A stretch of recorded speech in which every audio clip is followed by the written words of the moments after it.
Hi everyone, welcome to Rakesh sir lecture. Today we are going to discuss about far point of eye in hypermetropic eye. So earlier classes I have discussed in detail about far point in emmetropia and myopic eye. So I have discussed both emmetropic eye and myopic eye and what is the relations, how the far point is differs between emmetropic eye and myopic eye. So today we are going to discuss in detail about far point in hypermetropic eye. So to explain it further, let us draw a diagram of eye. So let's assume this I'm very bad in drawing the diagram. Okay, so this is our hypermetropic eye, and as we know, I will draw slightly.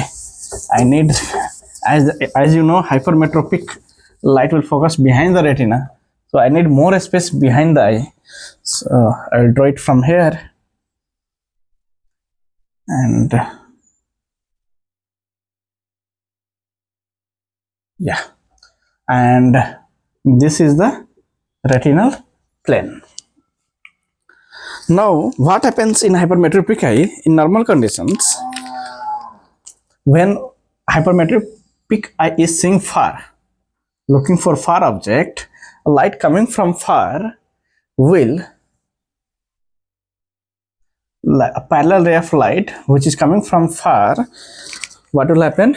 It appears as parallel, because as it is coming from far, it appears as parallel. So parallel ray of light strikes the cornea, and after refraction through the ocular optical element, it focuses behind the retina, right? Now the light is getting focused behind the retina. So this hypermetropic eye, uncorrected hypermetropic eye, cannot see the far object, because light coming from the far, it is not focusing on the retina. That means this eye cannot see the far object, right? So the object appears blurred. So even in hypermetropic eye, they cannot see the far object, because far point is not at infinity. Far point is not at infinity. So how we can get, if somehow we can get this focused light onto the retina, that means the person will be able to see the light. So how will you bring it here? You have to converge it, right? What you have to do, you have to make more convergence, and once it become more convergence, light will get focused onto the retina. So the way to make it convergence is, one way is you have to send convergence light ray, right? With the help of, we can create convergence light ray. If you place here plus lens will convert the light, and then you can send the convergence light ray, right? So anyway, if you increase the convergence, this is a parallel ray of light. This parallel ray of light, you are seeing the direction of parallel ray of light is this original direction. Original direction of light is like this. If this eye would have been not there, this light ray would have been moved as it is.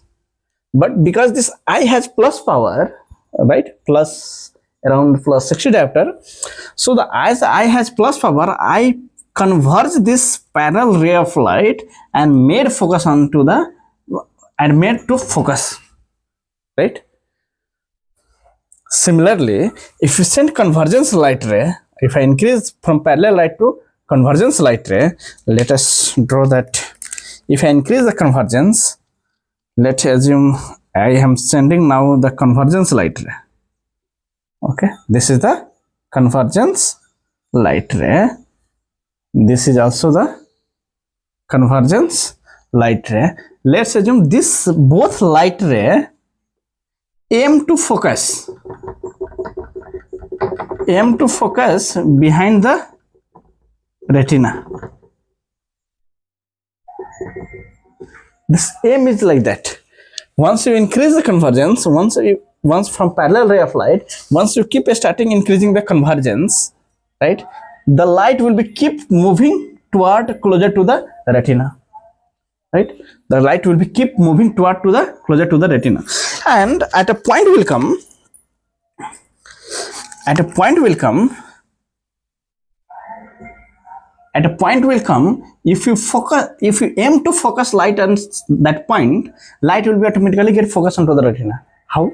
See, we aim to focus light at some point, at a point, but as you know, once this light is already convergent and as it strikes the cornea, and so because of the plus power of the eye still more converge, right? Eye still more converge and it will get focus onto the retina, right?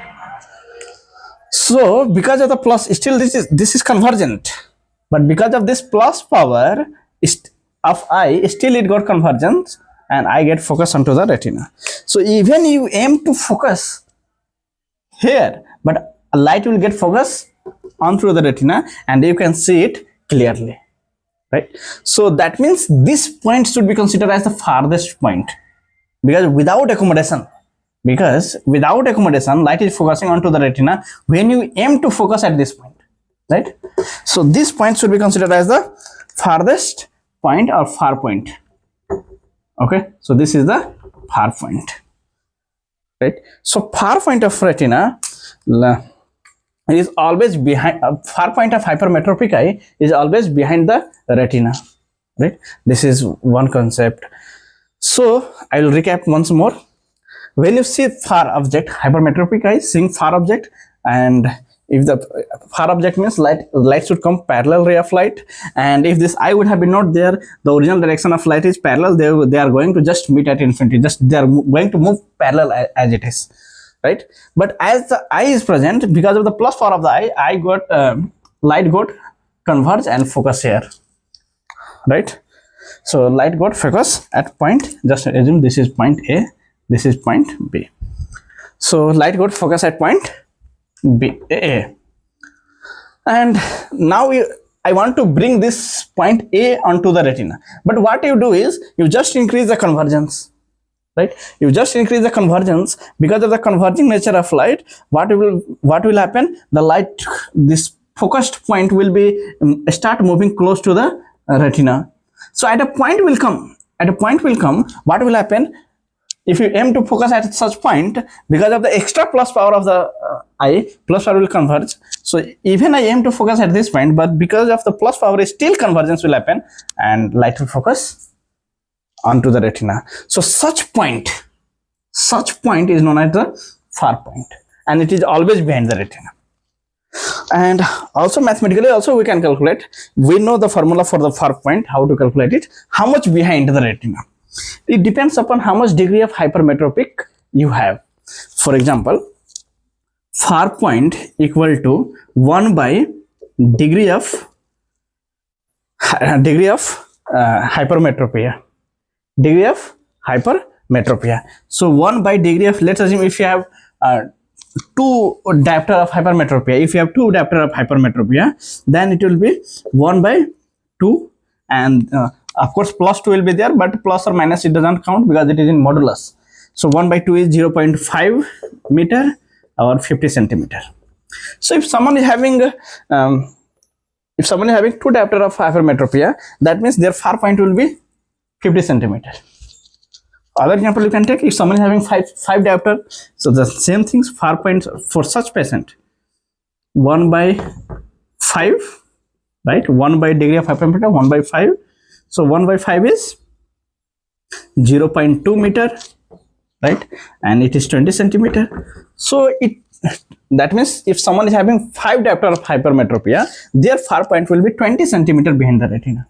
So the far point for hypermetropic eye is behind the retina. How much? It differs from the how much degree of hypermetropia you have. So this is the clear concept about far point of eye in hypermetropic eye. I hope you have understood these lectures. Thank you for watching these lectures. Thank you.